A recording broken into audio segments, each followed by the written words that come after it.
डायनासोरों के समय के ये खून चूसने वाले मच्छर इतने खतरनाक थे कि 4 टन वजन वाले विशाल जीव भी इनके सामने टिक नहीं पाते थे और छोटे बच्चे तो और भी ज्यादा असहाय थे। महज 10 मिनट में ही उनके शरीर का सारा खून चूस लिया जाता। लेकिन ये खतरनाक दौर उन्हें हर साल झेलना पड़ता था। हर साल जब सर्दियों की बर्फ पिघलने लगती तो कई शिकारी जानवर अपनी लंबी नींद खत्म करके शिकार पर निकल पड़ते। ये जानते ही हेड्रोसॉर तुरंत यात्रा शुरू कर देता ताकि बर्फ पूरी तरह पिघलने से पहले ही जंगल छोड़ सके। इस झुंड की ज्यादातर मादाएं गर्भवती होती थी, लेकिन ये यात्रा बेहद खतरनाक होती थी। जंगल छोड़ने से पहले ही उन पर वेलोसिरैप्टर तेज शिकारी डायनासोर हमला कर देते हैं। घबराकर झुंड को बर्फीली ठंडी नदी पार करनी पड़ती है, लेकिन तेज बहाव के कारण कई कमजोर बच्चे बह जाते हैं और अंत में वेलोसिरैप्टर का शिकार बन जाते हैं। बाकी बचे डायनासोर आगे बढ़ते रहते हैं। कई शाकाहारी जीव अपने घोंसले बनाने में जुट जाते हैं ताकि आने वाले समय में अंडे दे सके। लेकिन हेड्रोसॉर का झुंड यहाँ भी नहीं रुकता। लगातार 1 महीने की यात्रा के बाद वे आखिरकार एक ऊंचे ज्वालामुखी तक पहुंचते हैं। यहाँ चारों ओर गर्म लावा बह रहा होता है और चट्टानों की दरारों से जहरीली गैसें निकल रही होती हैं। फिर भी वे नहीं रुकते। सभी खतरों को पार करते हुए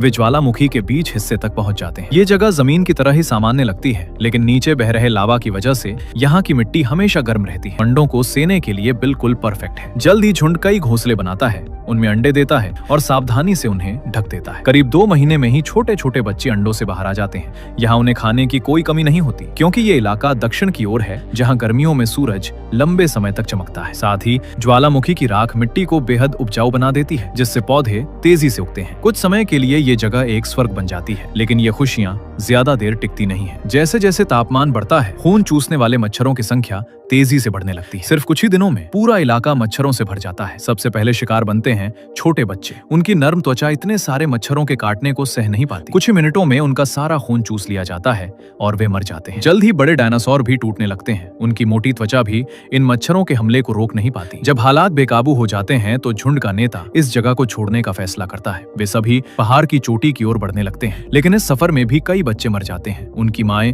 दुखी तो होती हैं, लेकिन कुछ कर नहीं पाती। आखिरकार जो बच्चे बच जाते हैं पहाड़ की चोटी तक पहुंचते हैं। यही है डायनासोरों की दुनिया। ऐसी और हिस्टोरिकल वीडियो देखनी है तो चैनल को सब्सक्राइब कर लो।